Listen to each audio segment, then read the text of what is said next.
Ahora el versículo 1 del Salmo 3 nos dice: «Oh Jehová, cuánto se han multiplicado mis adversarios, muchos son los que se levantan contra mí». El pobre padre, quebrantado de corazón, se queja de la multitud de sus enemigos. Si leemos 2 Samuel 15:12, encontraremos que está escrito que la conspiración era fuerte porque el pueblo aumentaba continuamente con Absalón, mientras que las tropas de David disminuían constantemente. Señor, ¿cómo se han multiplicado mis angustias? Aquí hay una nota de exclamación para expresar la maravilla de la aflicción que asombró y dejó perplejo al padre fugitivo. ¡Ay!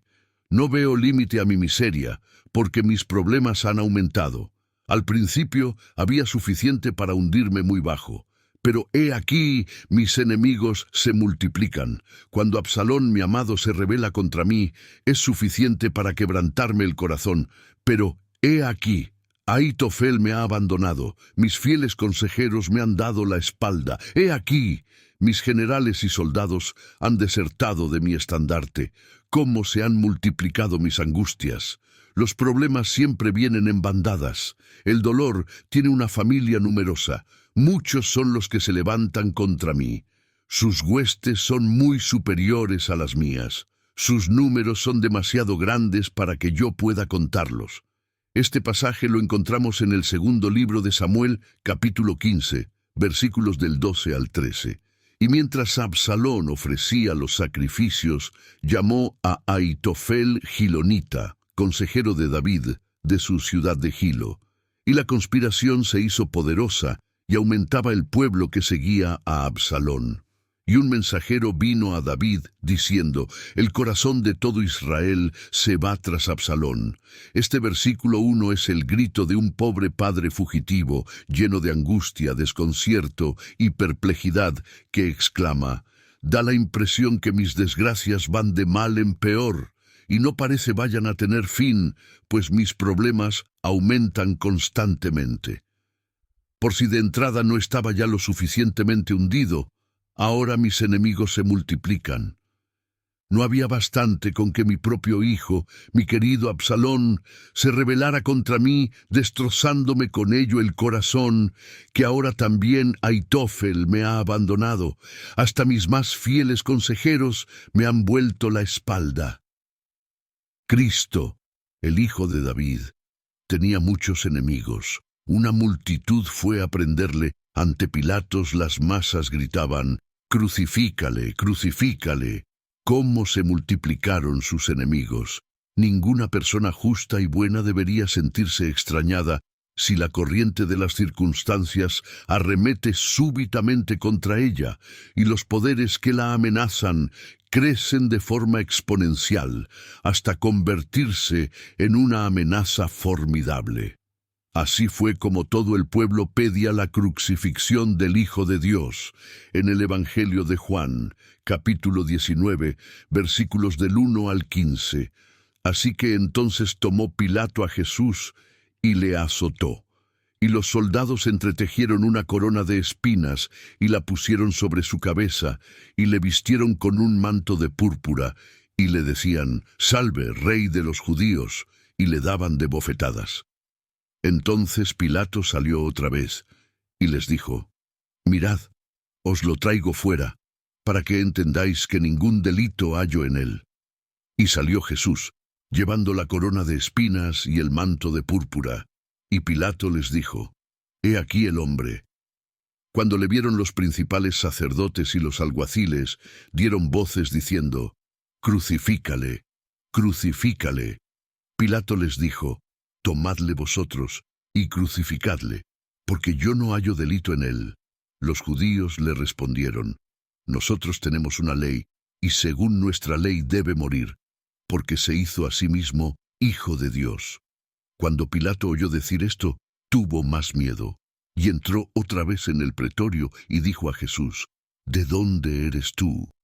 Mas Jesús no le dio respuesta. Entonces le dijo Pilato: «¿A mí no me hablas? ¿No sabes que tengo autoridad para crucificarte y que tengo autoridad para soltarte?». Respondió Jesús: Ninguna autoridad tendrías contra mí si no te fuese dada de arriba. Por tanto, el que a ti me ha entregado, mayor pecado tiene. Desde entonces procuraba Pilato soltarle, pero los judíos daban voces diciendo: si a éste sueltas, no eres amigo de César. Todo el que se hace rey, a César se opone. Entonces Pilato, oyendo esto, llevó fuera a Jesús, y se sentó en el tribunal, en el lugar llamado el Enlosado, y en hebreo Gabata. Era la preparación de la Pascua y como la hora sexta. Entonces dijo a los judíos: «He aquí vuestro rey». Pero ellos gritaron: «Fuera, fuera, crucifícale». Pilato les dijo: «¿A vuestro rey he de crucificar?». Respondieron los principales sacerdotes: «No tenemos más rey que César». Así estaba profetizado que tenía que suceder, como lo explicó el apóstol Pedro en el libro de los Hechos, capítulo 4, versículos 24 al 28. Y ellos, habiéndolo oído, alzaron unánimes la voz a Dios y dijeron: «Soberano Señor, tú eres el Dios que hiciste el cielo y la tierra, el mar y todo lo que en ellos hay, que por boca de David tu siervo dijiste: ¿por qué se amotinan las gentes y los pueblos piensan cosas vanas? Se reunieron los reyes de la tierra, y los príncipes se juntaron en uno contra el Señor y contra su Cristo, porque verdaderamente se unieron en esta ciudad contra tu santo Hijo Jesús, a quien ungiste, Herodes y Poncio Pilato, con los gentiles y el pueblo de Israel, para hacer cuanto tu mano y tu consejo habían antes determinado que sucediera. Esto es lo que estaba profetizado en el Salmo 2, como el pueblo lo iba a negar, y como aún el mundo sigue negando al Hijo de Dios, como estaba profetizado en el Salmo 2, versículos del 1 al 6. ¿Por qué se amotinan las gentes y los pueblos piensan cosas vanas? Se levantarán los reyes de la tierra, y príncipes consultarán unidos contra Jehová y contra su ungido, diciendo: rompamos sus ligaduras y echemos de nosotros sus cuerdas. El que mora en los cielos se reirá, el Señor se burlará de ellos, luego hablará a ellos en su furor, y los turbará con su ira. Pero yo he puesto mi rey sobre Sión, mi santo monte. El mismo Maestro nos profetizó que como cristianos también íbamos a sufrir en este mundo. Así nos lo enseño en el Evangelio de Juan, capítulo 16, versículo 33. Estas cosas os he hablado para que en mí tengáis paz. En el mundo tendréis aflicción, pero confiad, yo he vencido al mundo. El apóstol Pedro en su primera carta, capítulo 1, versículos del 6 al 9, también nos dice: en lo cual vosotros os alegráis, aunque ahora por un poco de tiempo, si es necesario, tengáis que ser afligidos en diversas pruebas, para que sometida a prueba vuestra fe, mucho más preciosa que el oro, el cual aunque perecedero se prueba con fuego, sea hallada en alabanza, gloria y honra, cuando sea manifestado Jesucristo, a quien amáis sin haberle visto, en quien creyendo, aunque ahora no lo veáis, os alegráis con gozo inefable y glorioso, obteniendo el fin de vuestra fe, que es la salvación de vuestras almas. En la hora de nuestras pruebas es solamente ahí donde aprendemos la obediencia a nuestro Padre. Asimismo el Maestro aprendió la obediencia en su padecimiento. Como nos dice el libro de Hebreos, capítulo 5, versículos del 7 al 9. Y Cristo, en los días de su carne, ofreciendo ruegos y súplicas con gran clamor y lágrimas al que le podía librar de la muerte, fue oído a causa de su temor reverente, y aunque era hijo, por lo que padeció aprendió la obediencia, y habiendo sido perfeccionado, vino a ser autor de eterna salvación para todos los que le obedecen. El apóstol Pablo en el libro de los Hechos, capítulo 14, versículo 22, nos dice: es necesario que a través de muchas tribulaciones entremos en el reino de Dios. La única forma de ver la gloria de Dios es pasando por diversas pruebas a lo largo de toda nuestra vida. En estas diversas pruebas no estamos solos, tenemos a nuestro lado a nuestro Padre, al Dios de toda consolación.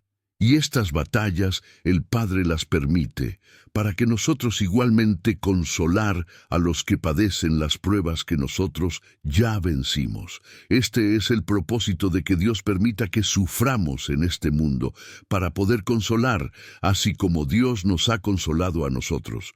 Como dice Pablo en la segunda carta de Corintios, capítulo 1, versículos del 3 al 4, bendito sea el Dios y Padre de nuestro Señor Jesucristo, Padre de misericordias y Dios de toda consolación, el cual nos consuela en todas nuestras tribulaciones, para que podamos también nosotros consolar a los que están en cualquier tribulación, por medio de la consolación con que nosotros somos consolados por Dios. David en el Salmo 34, versículo 19, después de vencer sus batallas, nos dice: muchas son las aflicciones del justo, pero de todas ellas le librará Jehová.